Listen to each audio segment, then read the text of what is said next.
And I'll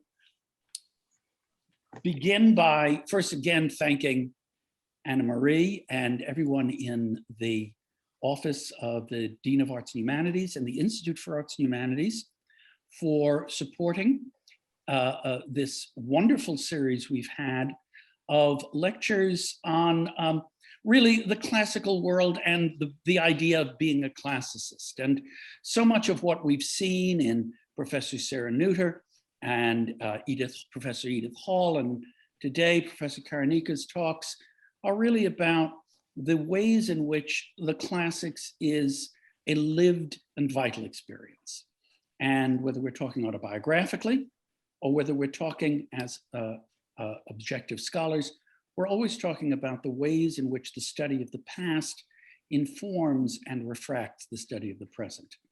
And 2 weeks from today, on May 5th, our own Professor Paige Dubois will be sharing her experiences as a classicist. And I think that that's going to be a wonderful capstone to the year. Paige has been a member of our literature department for longer than Paige or I would like to admit. And we have known each other personally longer than either of us would like to admit as well. But I hope all of you can join us for what promises to be a fantastic blend of the personal and the scholarly. Paige, before we begin, is there anything you'd like to alert us to for your talk for 2 weeks? And Anna Marie has posted on the chat the registration for Paige's talk, and I'll be sending out many more email blasts as well. No, I'm just looking forward very much to talking with you, to you, and I'll see you in 2 weeks. And I'm also looking forward very much to hearing Andromache. So thank you. Great. Carry on. Thanks so much. So let me introduce Professor Andromache Karanika of the University of California, Irvine. I have known Andromache for just 20 years now. My privilege and opportunity when I taught at Stanford University before coming to UCSD to run the Humanities Fellows Program, a postdoctoral program in our humanities departments. And Andromache and our own Dana Kalaris were two of the first members of that postdoctoral cohort. And what impressed me so much about Andromache's work then, and continues to impress me, and I think everyone who's read it, is the way in which she really brings together a strong historical, philological training with a commitment to the study of women's history and women's voices. Her work has always centered on recovering in so many ways the woman's voice in the oral tradition and the way in which oral poetics shapes ancient poetry. And what she is working on of late are the ways in which orality and literacy come together in the Greek world, in Greek late antiquity. Her wonderful book, published by Johns Hopkins University Press, came out in 2014, Voices at Work, Women, Performance, and Labor in Ancient Greece. She's done an enormous amount of work as well in trauma studies, which many of us here at UCSD have been deeply involved in. My colleague, Lisa Lampert-Weissig, teaches undergraduate and graduate courses in trauma studies, trauma theory. I myself have had the opportunity to direct a couple of undergraduate theses on the literature of change and trauma. And I think Andromache's work really exemplifies the way in which an informed, what I would call a socially activated historical classicism has a place in the modern classroom. And today, she's going to be talking, her title is Penelope's Odyssey, Sappho's Tale, Studying Women's Songs from Ancient through Modern Greece. And I know it's going to bring together that unique blend of history and social awareness that characterizes so much of her work. I believe there is a PowerPoint presentation, and I think the way we will do it is that Andromache, you'll talk for about 35 or 40 minutes or so. Right. And that will leave us about 20, 25 minutes for Q&A. And I will orchestrate the Q&A through the chat and through raised virtual hands. So Andromache, I turn it over to you. Thank you, Seth, for this very, very generous introduction. Seth has been a mentor and dear friend of mine whose scholarship and mind keeps opening new paths for the humanities. I was actually extremely delighted when I heard that he's now directing the program in classical studies and the program in Hellenic studies at UCSD. And I've been following all your events with great joy, interest, and pride. So I've started sharing my PowerPoint. Thanks to Anna Marie for arranging everything and facilitating everything. And thanks also to all of you who are here today or tonight. I see people from Greece, Evgenia, thank you, from Colorado, from Wisconsin, from Princeton. So it's just a delight to be speaking with you today. So ancient studies, and certainly ancient literary studies, have been revolutionized by complex interpretations informed by social studies and the understanding of the concept of orality and performance behind much of our great literature as the epic poetry. One of the most recent trends in classics and archaeology actually is to go away from the more formalist approaches and look for the presence of human emotion. How can an ancient inscription communicate ancient emotions? Or similarly, how do mythical narratives convey the actual lived experience? More and more classicists have turned to cognitive studies, trauma studies, as I mentioned very nicely, and as I have also done recently, and Susan Jarrett has also done, who's also with us today, and try to recognize the processes through which narratives, certainly fluid and changeable, become fixed as text in certain ways, while still channeling emotion and experience. Penelope's famous weaving and unweaving is a way of navigating an intense emotional world. I now think differently about some of the scenes I have worked on and published about in the past. Weaving in ancient literature, just as in modern Greek folk tradition, is a very complex code. Scholars have thought about it in the context of female space, but it is also a code that very much represents and negotiates time and temporality. A loom is like a clock. It registers the time devoted to make something. It absorbs a certain rhythm. And when we first talked about this talk with Seth, he suggested that I bring my experience as a classicist from Greece, working in the US on these texts. I started studying classics with a very bookish approach, with veneration to the art of philology. I never really imagined in my undergraduate years those as live texts, as was the case when I started working here in US libraries. But then it was also my dated experience as a Greek, not coming from a family that had books in their home. I mean, my mother barely finished elementary school and worked as a seamstress. That helped me appreciate and interpret some parts of the ancient literature very differently.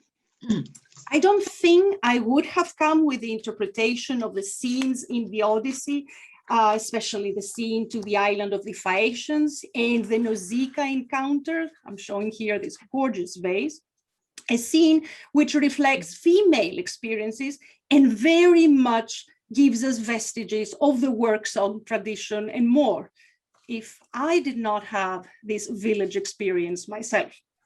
So I'm showing you here this beautiful vase, which also made it into a stamp. I think if you see the date, it's drachma time, not euro time. And the pictures from Greek village life here, and recently a kind of a reconstruction of rituals, a washing ritual, as I call it, which gives really a full platform for songs, jokes, gossip, you name it. I have seen what a social event and even a festive all-female community activity, the washing of the clothes at a river in Thessaly, not a joyless task at one's home. I mean, don't get me wrong, I love my washer, but having a more intimate knowledge of such scenes combined with an angle from cultural anthropology simply helps us see things differently. I was reading a beautiful piece by an anthropologist about Latin America and how the advent of the washer changed social life, changed the oral tradition in Peru in particularly. Was it's exceptional work that, you know, you put together with all these experiences, and if you see them behind those texts, and here I have more, and especially the remaining of the vase with what I consider a live sort of counterpart today, things are really different. As anyone who has been in villages where a clock is not part of a household items, the final product that comes out of a loom also registers the time invested into making it, and can be a compass of productivity and even a value system. Penelope, in a way, by destroying what she makes, she raises time and goes against the convention that sees a woven fabric move beyond the restrictions of space and time of its making, when, for example, it is given as a gift, offered to the gods, or used as a shroud or veil, having its own much longer lifetime. In a short fragment by Sappho, Fragment 102, we have a very different code. In this one, a young girl addresses an older woman as mother and tells her that she can no longer weave because she is overcome by desire for a boy because of Aphrodite. Here we have what I call the poetics of interruption, which registers time very differently, and stopping of weaving is a code for rupture. I think this is a wedding song, and it is part of a long tradition of songs that use codified ways to discuss rupture and departure. And this is how I come into the idea and the theme of nostos, return, the longing for return, and female nostos in particular. The idea of going away and the longing for return, whether return happens or not, is not just the theme, as many literary scholars would put it, but a human experience that in varying degrees, many of us share with, which is arguably a driving force for much of the oral tradition as we have it. Real or imagined, nostos can be a wound for those who leave, but also for those who stay behind, in a manner that defines their lives forever. As a classicist who left her country and natal family inevitably, I find myself gravitating to topics that dominate the early Greek poetry, focusing on the representation of women and the experience of nostos and how it has shaped the tradition that survives. Ancient Greek narratives were obsessed with this idea of return. And the fact that we no longer have the nostoi epic poem is something that I lament. Achieving nostos is never easy. And when it happens, it's almost always messy, precisely because of the time that has passed, the way characters develop. Emotions brew more intense and even violent. Odysseus' return is followed by violence. And think also of Clytemnestra, who didn't have any other choice, the way her mythical DNA was wired, as I call it, but to kill her arrogant husband. You can actually tell I don't particularly like Agamemnon. So in the Iliad, which many of us think as a very masculine warrior's epic, and of course students love it, we have some of the most revealing moments of female presence, all interestingly intertwined with the theme of nostos in different ways. The first reference is we have to women are Chryses and Brises. I'm gonna talk a little bit about Chryses first, the daughter of a priest of Apollo. The father begged Agamemnon, bringing ransom, not to take his daughter. Agamemnon's captive slave girl as part of war spoils. But Agamemnon shouted to him, as you see, I have it in the PowerPoint, well, I won't give her up. She will come in my house in Argos, far from her fatherland, shaving back and forth at the loom. Now, in the scene with which the Iliadic narrative practically begins, we have an explicit inversion of a wedding. The wedding ritual consists of a father leading his daughter to the groom before the wedding NOSTOS begins. Yet here we have the opposite. The father's plea to take back his daughter from Agamemnon, in stark contrast to Agamemnon himself, who had put out his own daughter Iphigenia, and that's my next slide here, to be sacrificed in order to achieve favorable winds for his journey against Troy. As at the background of the Iliad, we have several failed weddings, all of which involve some form of nostos. Helen's abduction from her husband from Paris, and then her journey to Troy, and eventually her return to Sparta, which is how we see her in the Odyssey. The sacrifice of Iphigenia, which, even if it never materialized to the eyes of those present, it's as if it happened. I mean, if you see this beautiful fresco, it's quite fascinating how, you know, the guys who carry Iphigenia, nobody looks at her. Nobody looks at her. I mean, how the gazes meet here is just fascinating. Chrysis, who is given to Agamemnon but is later returned to her father. Again, that exemplifies the wedding inversion theme. And all of these above plots intersect with journeys, returns, or even expeditions, as is in the expedition to Troy. So if you see where I'm going here, we have all these themes of nostos, weaving, wedding, intersecting in extremely interesting ways. Richard Seaford has noted on his work on the wedding theme in Greek tragedy that wedding ritual in tragedy, and I quote, tends to be subverted, end of quote. Now, this is rooted well in the epic tradition, I think, and how myth presents the female experience. Now, the first time we see a mortal woman in the Iliad, it's really a silent woman, and that's no other than Briseis, the young captive girl who was assigned to be Achilles' spoil of war, whom, of course, Agamemnon takes by force after everything that happened, of course, and that's what results to Achilles' rage, the very first word of Greek literature, a word of emotion and a very intense emotion, rage.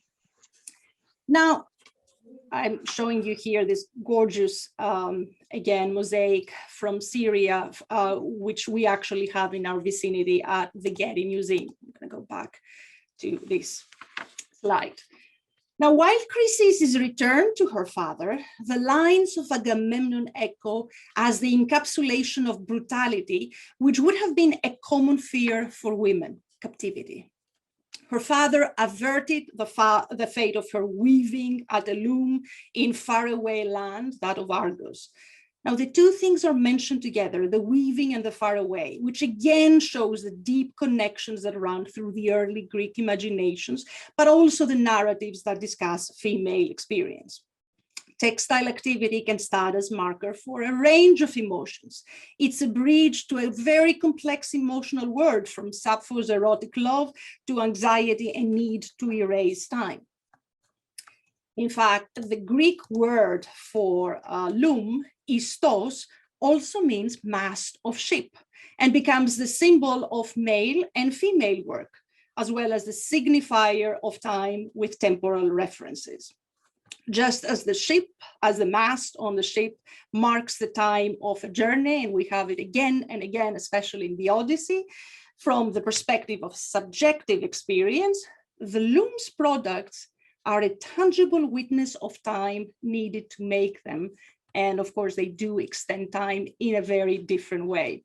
And of course, I could not help but show you the replica of Argo from my own hometown of Volos in Greece. I had to find a way to put it in there somehow. Now, interestingly, and in twisted ways in all these stories, again, we have the theme of return coming together. Helen returns to Menelaus, Chrysis to her father, Iphigenia to Greece, and more. And NOSTOS is never a straightforward journey. There is another, though, famous narrative that discusses the woman's return, and this time projected into the world of gods, as in the Homeric Hymn to Demeter, which presents the fascinating story of the abduction of Persephone by Hades. You see here two beautiful representations from Amphipolis, the newest one, and of course, Vergina. We also have the mother's search for her daughter, and ultimately the reunion with, of course, the understanding that Persephone would share her time between mother and husband, natal and married family. And that's a very, very old Greek story in this mother-daughter romance, as Helena Foley has put it. In the hymn to Demeter, when we have the crescendo of the story, meaning we have, of course, you see Persephone being half here for this gorgeous painting at the Met. She is coming up to her mother. And of course, the mother wants to find out very intensely what had really happened to her. And she asks her when they are two together, just tell me. So when this is happening, of course, Persephone has one of the most interesting responses. She inserts a digression by listing her 21 friends she was with at a meadow, plucking flowers, in a scene filled with symbolism about imminent change in life, such as marriage or death, or ultimately both. While Persephone's companions were mentioned earlier in the hymn as a group, Persephone names her companions as individuals. Now, enumeration of female names was a practice well known in antiquity, or names in general, and in various, of course, formats, like inscriptions with names of priestesses. And it's very deeply connected with the idea of commemoration of people as a group, but also as individuals with further ramifications. Catalogs were dear to the ancient Greeks, as they were also dear to medieval audiences. But for an oral text, such a listing can be viewed as a speech act that does not simply intend to name or commemorate, but more importantly, to stage the speaking character's position while functioning like a tableau that blends the past with the present. So anyone thinking of what to name a girl, here are some ideas with good Greek names. And I actually love reading this aloud, so you will indulge me on this one. And because I have a very different feeling, I mean, I do use the Erasmian pronunciation in class, but when it's about sort of understanding and feeling something, I think you'll allow me to just go over it and use the modern Greek pronunciation here, and just to go over these names. Λευκήπη, Φαινότε και Ηλέκτρη και οι Άνθη, και Μελίτη, οι Άχητε, Ρόδιατε, Καλλιρόητε, Μιλόβος είστε, Τύχητε και ο Κυρώη Καλλικόπης, Χρυσιίστη η Άννηρα, τα Κάστη, Αυμήτητε, και Ροδόπη Πλουτότε και ημερόεσα Καλυψώ, και Στίξ ουρανίητε, Γαλαξάβρη τερατινή, Παλάστε Εγρεμάχη, και Άρτεμις η Οχέρα, Παίζομεν, ιδάνθεα δρέπομεν, χείρες ιερόεντα. Now, to a reader, lists can be a moment of a text to be skipped, especially with so many, names together. But from the orality perspective, as Elizabeth Minchin reminds us, it is a completely different story. As she points out, citing how epic performance in the tradition of Kyrgyzstan, list holds the audience's attention in a very special way. It is one thing to narrate a story and another to show a concentrated application of memory. The names highlight connections with the name of Pluton. I mean, we have one girl called Pluto. And also, one could even say that some of the names are relevant to the scene at hand. I mean, the first girl's name is Lefkipi. And if you remember back, the idea of the white horse and the chariot there is also coming back. So from the performance point of view, and Elizabeth Minchin points that out, when one listens to a list, every member of the audience knows that something is changed and that we have the showcasing of what she calls a performance within a performance. In other words, in the Homeric hymn to Demeter, we have the self-presentation of a speaker performer who inserts a list, something that in most other cases is reserved for the omniscient narrator of epic. Persephone draws further attention to this showpiece of companions, which leaves us with more questions.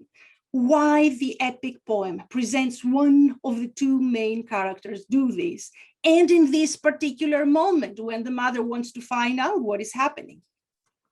What is noteworthy in Persephone's list is the reference to the last, but not least, two members, not one, but two virgin goddesses, Athena and Artemis. Persephone anchors her narrative around her existence as a maiden, reinstates herself with her earlier group while negotiating her parting from her mother. From a trauma theory perspective, listing individuals that could be part of someone's past at a critical moment becomes part of the process of remembering while taking the time to accept a new reality. Recalling a moment of collective activity becomes more than a simple rhetorical digression that seeks to project on the other a position that will deflect the interlocutor's reaction and will also guide it. It forms an integral part of an attempt to speak the unspeakable. Persephone is a figure that needs to recover from trauma. In what we have, early Greek epic captures the re-emergence of voice for someone who retrieves the memory of abuse, but doing so in a very complex scenario. How victims remember trauma is a controversial topic for many, with different theories coming from cognitive sciences, psychology, and other fields. Some researchers argue for the activation of episodic and non-declarative memory. The episodic focuses on certain aspects of the event, while the non-declarative focuses not on language, but on actions, the reminiscence of which conditions trauma. So in such a perspective, Persephone's narration, as we have it here, focuses on the names, on the individuals, but also on the non-verbal elements of her activities, how they were playing, they were plucking flowers. And actually right after this, we have again a smaller list of the flowers they were collecting. So the question whether memory for traumatic events differs qualitatively from ordinary ones is a key question in cognitive sciences today. And a lot of people are trying to approach it from many different ways. It is often the case that recalling and subsequently retelling a traumatic event might linger from amnesia to hypermnesia.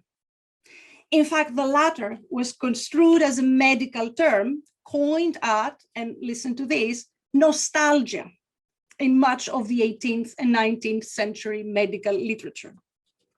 But there is more than just desiring the past. Hypermnesia often involves long lists of things, actions, and people around the traumatic event. At the same time, this becomes a performative strategy of survival in a situation that presents more challenges, including facing the authoritative figure of a very forceful Greek mother. The naming of the companions presents Persephone as an expert performer at the technical level, but also through hypermnesia, manages memory, trauma, and the difficulties resulting out of this. As a performance, it also seeks to channel the desired temporal sense that Persephone projects for herself, and that is not passed off her prior and part of future life with her mother, or past and future life with her husband in a shared world, but rather the return to girlhood. In fact, in my opinion, this is a very sapphic moment of the early Greek epic poetry. In the book that I'm working on now, entitled Elusive Returns, I'm studying the female NOSTOS as part of the wedding song tradition. And one thing that has fascinated me and that I'm working on more now is how this complexity of the return is featured in different traditions around the world, but especially in modern Greek folk ballads, which I happen to know better, many of which were recorded in the last few centuries, that present the theme of the return of the young woman, often a bride, or memorialized as a bride, who returns back to her natal family. The Odyssean narrative is rewritten. Odysseus arrives to Ithaca alone, shipwrecked, and had to go through the cave, which symbolizes that he had to be reborn before he goes back to the world. There are two extensive folk songs. The Greek term for that is paralogies. We can translate that loosely as ballads, both of which, and I won't tire you with the philological details here, have actually, I think, absorbed the wedding song repertoire, meaning the imagery of the bride, the praises, and the beautiful similes which run through the extended text. Something that can be also read in parallel with like the Hebrew Song of Songs, which I only know from the Septuaginta translation. And also visual narratives that seem again to obsess about the same symbolic themes. I mean, birds, trees, apples, they're part of this wedding imagery that circulates not just in literary studies, but also in visual arts. And I think we need to combine and see those more together. One of the best known of these paralogies, of these ballads, is the famous one of the so-called of the dead brother, which relates the story of a mother with 9 sons and 1 daughter. In Greek, it's manna με τους 9 σου γιους και με τη μια σου κόρη. Fairly recently, I think it was back in 2015, they had put a show in Athens. I wish I was there to see it, but even the flyer that they created is a work of art. So here's a little bit of the story. I'm not going to give again all the details, but when matchmakers from Babylon come for the young girl, the 8 brothers are against a wedding far away, whereas the 9th, the so-called Constantis, tells his mother that they should give her to the foreign lands so that when he goes there, he will have someone. He won't be a xenos, he won't be a stranger. The mother, of course, is distressed, and Constantis takes an oath. As in ancient literature, in Byzantine and also modern Greek literature, an oath is one of the most powerful speech acts. And this ballad enhances it. He takes an oath that whatever it takes, death or disease or anything, he will bring her back. After some time, Areti, the one and only sister, went away, and then all the brothers died. The mother, being alone, would lament her sons, but it is only for Constantis, that she had the bitter curse for sending her daughter away. I mean, lament is known to be very powerful, but this lament is staged as one with the curse at the same time. It's a very, again, special marked speech act that is embedded in this ballad. The ballad carefully marks those speech acts, especially the oath and the curse, as the type that can only be fulfilled. I always tell my students to read ancient texts, paying a lot of attention to the oaths and curses. this one even explicitly states, I mean, the curse was so powerful that Constantine came to life to fulfill his former oath to his mother, even though he was dead. So this is why we call it the Ballad of the Dead Brother. So Constantine finds Arete, who keeps wondering why her brother looks so different, not quite understanding and recognizing him as dead. He leads her to their mother, where we have the moment of reunion between mother and daughter. We have the NOSTOS, she has returned, and the scene is cut short by their embrace and death. Mother and daughter die together. We have, again, very little information about this ballad, how and when it was performed or composed, possibly stemming from 9th and 10th century Byzantine oral poetry, but certainly in very close dialogue with such stories in the medieval period and beyond. Now, one thing that interests me here is the allusion to nuptial poetics in the first part, which focuses on the mother-daughter relationship.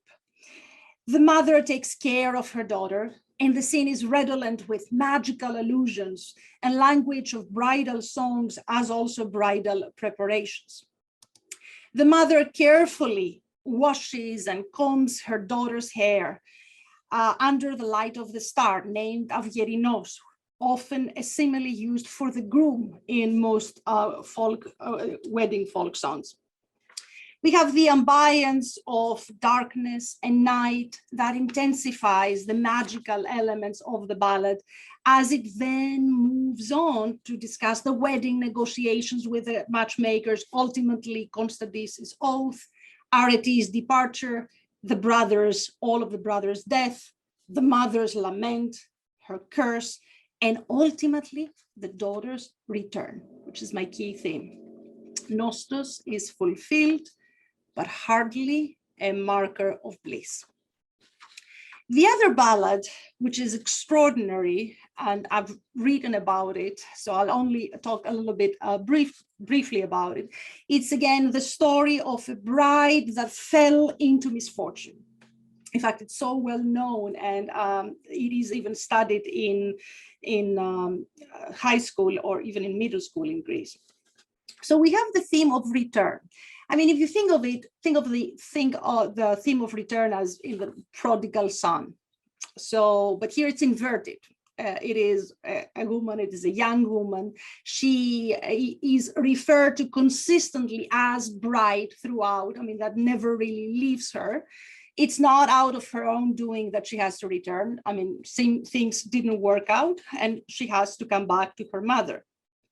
But what is fascinating, again, I'm going to bring one of the threads that I used earlier, is that this young woman, right before she got married, she was weaving something that was never finished.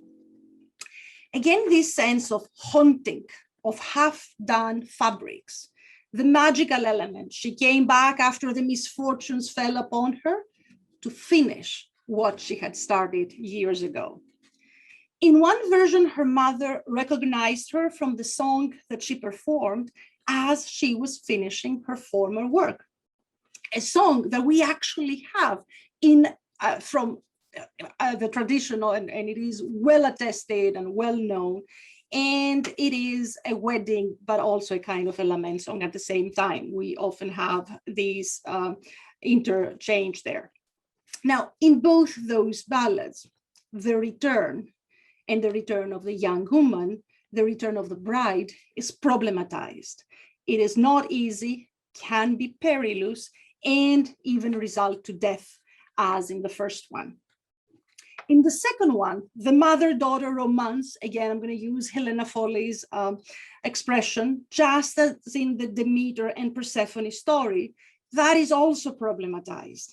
It comes through, the nostos is achieved through a great deal of misfortune, and the poetics of interruption are once again at work, just as in that little Sappho fragment I talked about earlier, fragment 102, we have, again, the poetics of interruption, which rupture, it's another code, change, And I'm willing actually to bet, frankly, that if we could find a papyrus with some more definitely real new Sappho, for example, and if we could have a little bit more filler into this particular fragment, I'm really willing to bet that we would have narratives with these patterns that resonate more.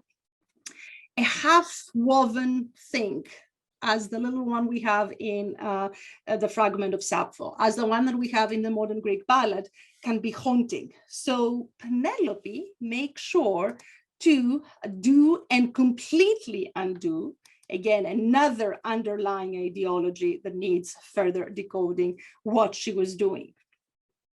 So reading those very different narratives together can keep on giving in understanding some of the currents that shape our minds through the years. The Odyssey theme of NOSTOS is transformative and ever present in shorter or bigger narratives, always complex, never a black and white story, far from guaranteed happiness, and one that certainly evokes to riches and often riches lost that can never be achieved. So I'll stop here because I want to open the floor for more questions, and I hope, or comments and thoughts as these themes are coming together. So I wanted to finish by showing from the Benaki Museum this exquisite the bridal dress and this nice little ornament here, the brooch of the ship, which is simply gorgeous. So thank you very much. Thank you, Andromache. That was a fantastic presentation, beautifully done, rich with implications. Thank you so much. If you can help me out, I would like to coordinate the Q&A. I have the participant list up. If you can raise a virtual hand, I will call on you. And we have Ted Kelting up first. Professor Kelting? Hi, that was great. I really liked it. The thing that came to my mind, and it didn't really get dislodged, so I'm going to ask about it, is a combination of a kind of Heraclitus idea of change as an inevitability that will always kind of hang over any attempt to go back to something. And I guess I would ask that it be applied to the other thing that was kind of hanging in my mind. The idea of the move from the Iliadic context to the Odyssean context as a kind of rupture for the presentation of Helen. So the way that that is a kind of nostos, where we see kind of Helen back in Mycenae, back in Sparta, back in Greece, but there's a kind of newness there. So I'm wondering about how there's a self-awareness that this is a new textual context in which Helen is being, a new kind of story context that Helen is being presented in, and how that works as a kind of rupture in the language that you were talking about, this move from Iliadic to Odyssean context. Right. Yeah, that's a beautiful question, Ted. Thank you. I should also say that Ted is one of my authors, I call him. He published a beautiful article in the journal I have been editing. So it's great to finally meet you more. So I do like very much this Heraclitean sort of perspective, and it is definitely there. And I'm glad that you're bringing the rupture between Helen, the Iliadic Helen and the Odyssean Helen. And of course, many people have written about it. She is, in a way, the most difficult figure for me. In fact, I have to confess, I'm almost staying away from her, because her nostos is a different one. I mean, it almost seems that it's being completely rewritten in the Odyssey, because it has, I mean, she's returning back to her former life as if nothing happened. But of course, we have all these multiple traditions that we know that, again, problematize her. Now, what I think the scene that talks more to this rupture that you're very nicely pointing out is the scene in Odyssey 4, where Helen gives to Telemachus a garment that, again, she herself had woven. Remember, Helen is a weaver, both in the Iliad, in Iliad 3, of that huge tableau, and of course in Odyssey 4, which she gives as a gift. And the Greek text makes it very beautiful here, because what she gives is a mnema heron. Mnema heron. It's actually a memory of her hands. And that shows that whatever and this is a complete thing. So she's able to give it to Telemachus. And of course, Telemachus, she even directs him that Penelope is going to be keeping it. And of course, a lot of things have been written about this scene, and how, you know, the Kleos of Helen and the Kleos of Penelope are kind of linked in there. But what is interesting to me is that, again, Helen's nostos is sort of connected with weaving, but also weaving in this last scene in the Odyssey that doesn't exactly rupture, but travels away.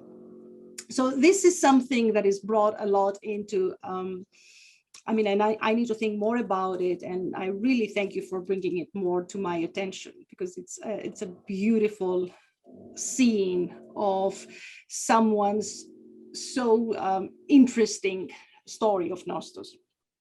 Thank you. Thank you, Andromache. Are there more virtual hands that I can see here coming up for questions? If you're unable to do a virtual hand, you could gesticulate wildly, and I can see you in the screen. William Moulton. Hey, dynamite lecture. I really love such a broad spectrum of ideas for us to think about. I want to recommend a few things to you that you didn't mention that you probably already know. The marriage between Iphigenia and Achilles. Helen stopped weaving and the Iliad and the war stopped simultaneously. And finally, I was thinking back on a time when my teenage son got in trouble, and retelling the whole story. He was careful to name possible accomplices and references who are well esteemed in my eyes in trying to mitigate his part of it. That's all I had to say. Well, thank you. Thank you. These are wonderful comments. Yeah, well, I think having an experience of teenage sons, it gives you a little bit of a different perspective. And I think when I read this scene from this perspective and see how Persephone is becoming a real expert performer, that definitely plays into account. Now, I just to go a little bit to your point of Helen in the Iliad, and of course, she stops weaving there too.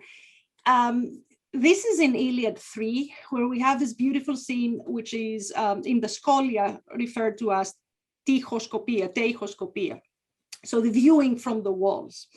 And in a way, it's a very difficult scene. It's like, Helen is there, and so are the elders of Troy, who say, well, it all happened, for Helen's beauty. Of course it did, for this wonderful woman. I mean, they recognize her beauty.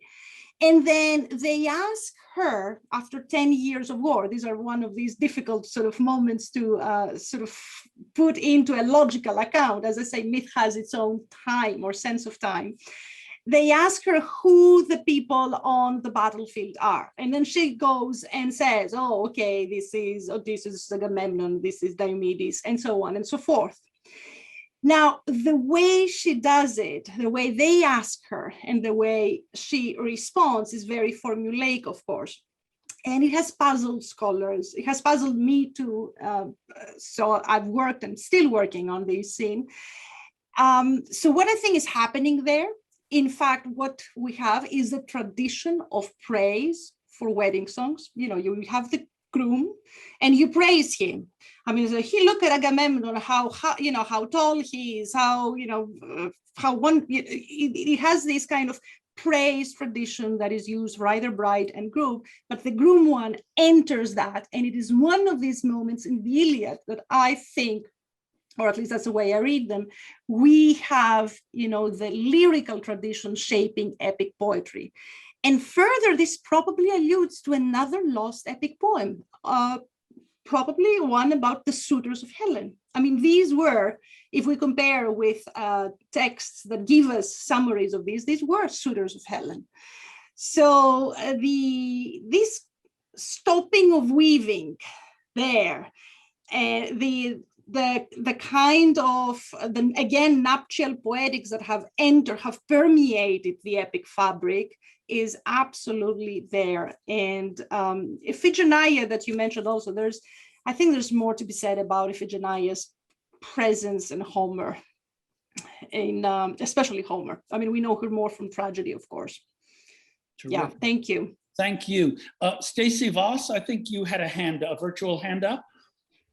Yes, thank you so much. This was just such a beautiful and elegant talk that I'm going to be thinking about for a long time. And actually, I've just been reading this text called A Ross Hanging about the afterlives of these metaphors of weaving in the Renaissance. And I'm just I guess I have a couple of questions. One is more of a comment of appreciation, because I really love this, the way that you were able to tie the loom to the ship, and something that is sometimes, at least in the period that I study, which is medieval and Renaissance, and this is something that Professor Lehrer has written about, but the way that women's weaving is sometimes associated to this oral culture in which they're sort of gossiping and sharing secrets in the corner, and they're very different from this orderly male world that we might otherwise associate with canonical literature. So I love these connections that you're making here. But I guess I'm wondering about this this imagery that you've been bringing up several times today about the half-done work. And I wanted to hear if you're willing to share a little bit more about your opening reflections on these, the washing machine, and how the female space ends up getting interrupted, not just the work of the weaving. And just if you have any other reflections on that, the way that I think, we tend to associate progress with things that make it so that women don't have to do that kind of work. But at the same time, it seems like you're interested, as am I, in this, really unique space that maybe we have trouble really appreciating sometimes as modern people.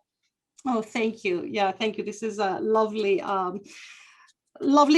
comments, and I made a note of the Arras hanging, which actually I don't know about. Yeah. So on one hand, we have the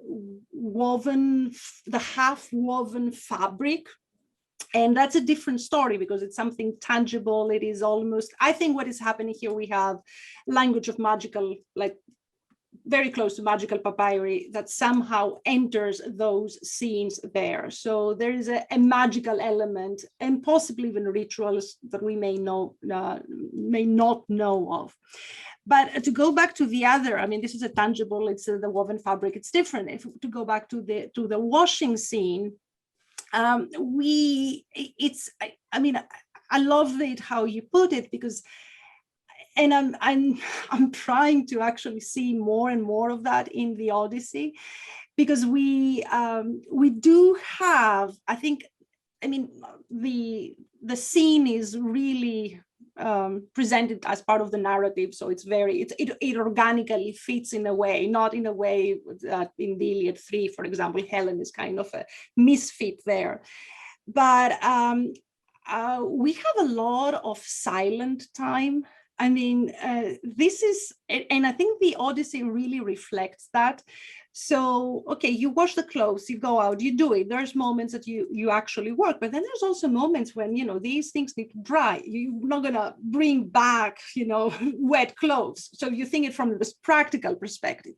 So it ends up being at least one day, possibly even more, because it's like a summer camp of some sort for 1 to 2 days.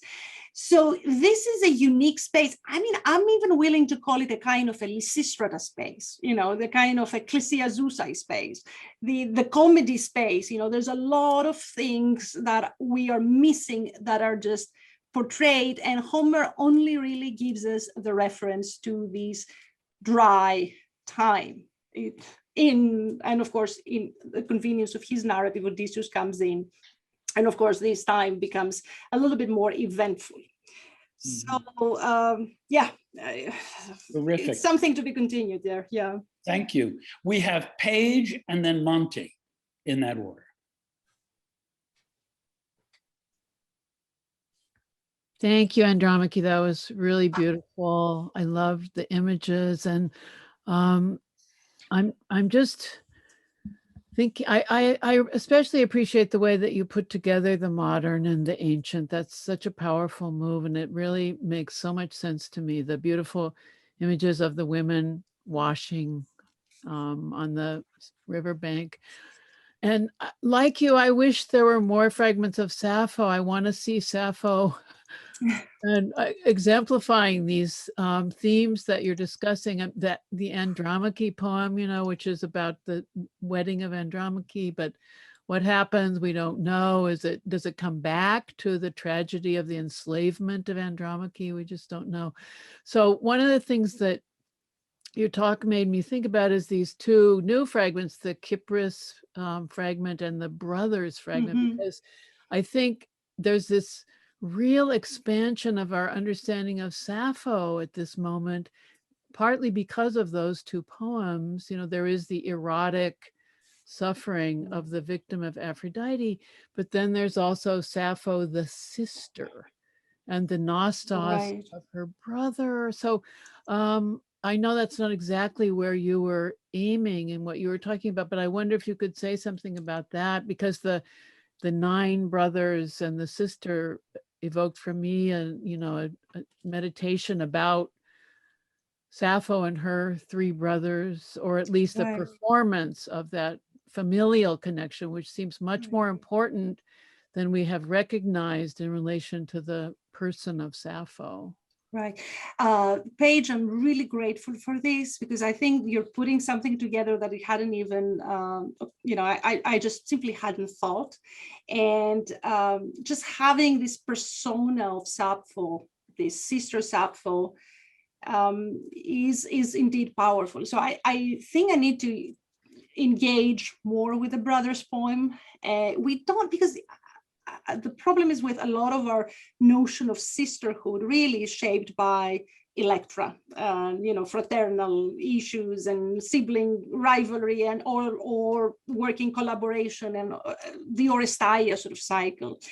And I think we need to get away from that. And you're right, the brothers poem, and Sappho is an authoritative figure there. She's a kind of a mother figure, I would say. The way she talks about her brother, she has opinions about them. So it's an interesting blend. In a way, it's almost inverted from what we have in the modern Greek ballad, where the arete, the woman there, is not given a voice, whereas Sappho has a voice and opinions. So thank you. I honestly hadn't thought of that connection, and I think it's something to work more and think with more things. Thank Wonderful. you. We have Monty, and then we'll have Xantippe. Great. Okay, thanks a lot. Such an exciting talk, Andromache, and there are many things I learned and so I could ask about. But one thing that really interested me is what you were saying about the catalogs. We tend to think of catalogs as being this kind of literary thing and this written thing. And by the mid 4th century, we have these lists of catalogs that Aristotle made, maniacally, lists of Olympic victors, lists of proverbs, and you start making lists of books and then catalogs of catalogs and that sort of thing. But what you showed and really illustrated beautifully through your reading of it, and I couldn't tell the difference between that and ancient Greek pronunciation. I was imagining it as, the way you speak sounds to me like I want ancient Greek to sound. But thanks for this. Reminds us that it's not actually a product just of writing, but it's already there in these oral traditions. And then you were making a point about the cognitive science perspective on this, that how the oral version of it works with memory and the importance of preserving lists and stuff. And could you just expand on that a little? Because it was such a fascinating point, I think. Yeah, I mean, the catalogs, as I said earlier, are a very marked sort of moment for the oral text. I mean, it's difficult because as a reader, I mean, and I have to confess, I do that all the time. I just skip it.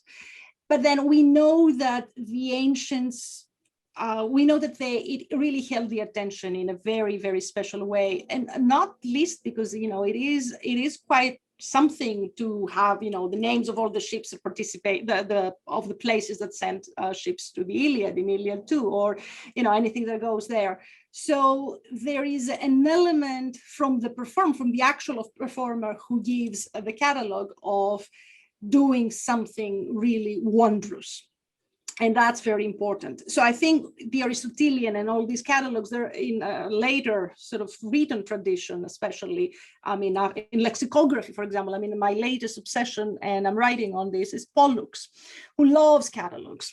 You know, it's an ancient lexicon. And again, he gives one word, and he gives as many synonyms as he can bombard you with. And this is just perfect. So there is this sense that you're doing something really wonderful.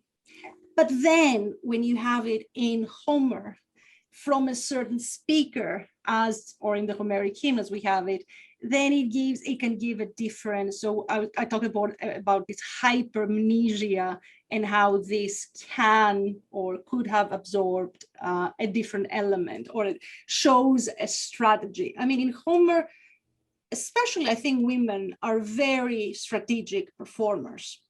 I mean, most of the work has been done on lament, obviously, which is very strategic. You don't just say a lament without having a goal. I mean, Helen says to Hector, "Oh, me, terrible one, the bitch that I am, blah, blah, blah, blah, blah."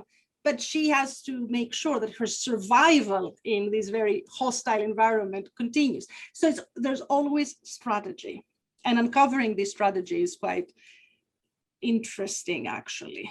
Wonderful. Thank you. Xantippe, you have a question? Yes, I was thinking about the weaving and the finishing the weaved cloth, as well as the nostos, if they really mean a validation of life, so to speak, that so without finishing the weaved cloth, without returning, life, the whole life is not validated in a way. Does this make any sense? Or? No, it does. It does. This is great. I mean, Penelope, as you said, there is, in fact, one of the ancient scholia says that Odysseus cannot return as long as she keeps weaving and unweaving, you know, because it's almost as if she's managing her time. But then at the same time, you're right. I mean, it's if you are to finish something, like I mentioned earlier about Helen in Odyssey 4, and Helen has achieved the nostos, this is a finished thing that she gives, and that thing has a life of its own and becomes, as I said earlier, a memory of her own hands. So it is a validation of life, but not only a validation of life, but also a validation of glory and the kind of glory you need to give. So again, Helen is an expert performer. I mean, she's very strategic.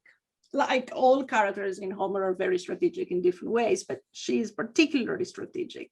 So it's not only what she says, which is beautiful, but also what she does by passing this gift. And of course, gift exchange, we know gifts are never innocent, as I like to say.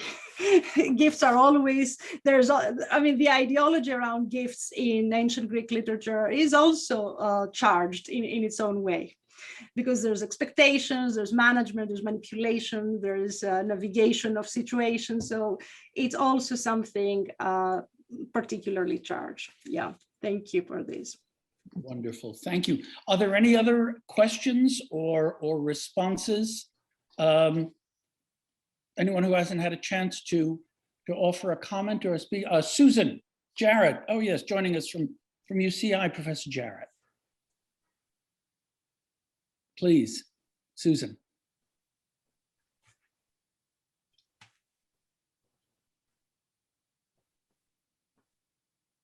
unmute. There you are. Yeah. Nope. Mute off. Thank you so much, Andrea. Nope. You've muted again, Susan.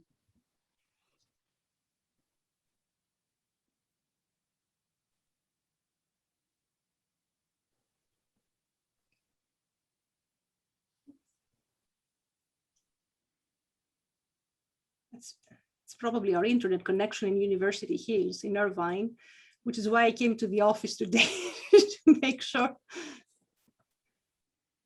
Susan? There you go. Yeah. Sorry, there's a delay and okay, anyway. Yes, thank you so much. I really, really enjoyed this. And I love the project. So just my appreciation. And yeah, like Paige, I love the idea of bringing your contemporary or, you know, modern experience in Greece together with the ancient materials. And looking at those weavings, I was just wondering if there, what kinds of practices or what kinds of meanings are involved in the contemporary weavings or the weavings from, you know, 19th, 20th century. Are they memory works or are there certain thematics that are involved in the weavings? And do they have the same sense of the same ritual or practical sense of being involved in weddings, departures, and so on? Yeah, that's a beautiful question, Susan. Thank you. I mean, the song tradition doesn't talk about patterns.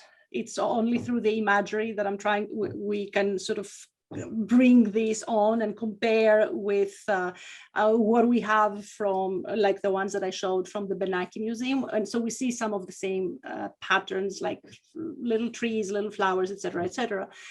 But there are some very, very interesting cases where we have the reference to the kind of fabric, like a velvety kind of fabric. My favorite, to be honest, I mean, I even thought of bringing it to this lecture, but then I decided it would be too much, is when Arete, the Phaeacians, the queen of the Phaeacians, but also the nymphs, when Odysseus arrives, he makes a reference to this aliporphyra pharea, sea purple fabrics. So my latest fascination is this woman from Sardinia, whose name is Chiara Vigo, talking about a contemporary sort of weaving pattern. And what she does is she uses a thread from sea clams, very different. And what she does, now to go to your, to answer your point about rituals, it's a very delicate thing, and she produces this almost little illuminescent sort of parts that she can weave on a little dress. And this is not something you sell. It's something that can only be given as a gift to a wedding or a baptism.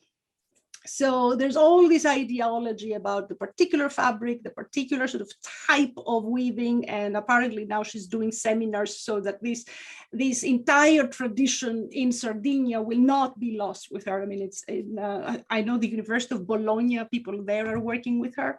But at the same time, we see all these ritual and ideologies about, you know, this is something you do for new departures, for new beginnings, like, you know, a little baptism or a wedding or something.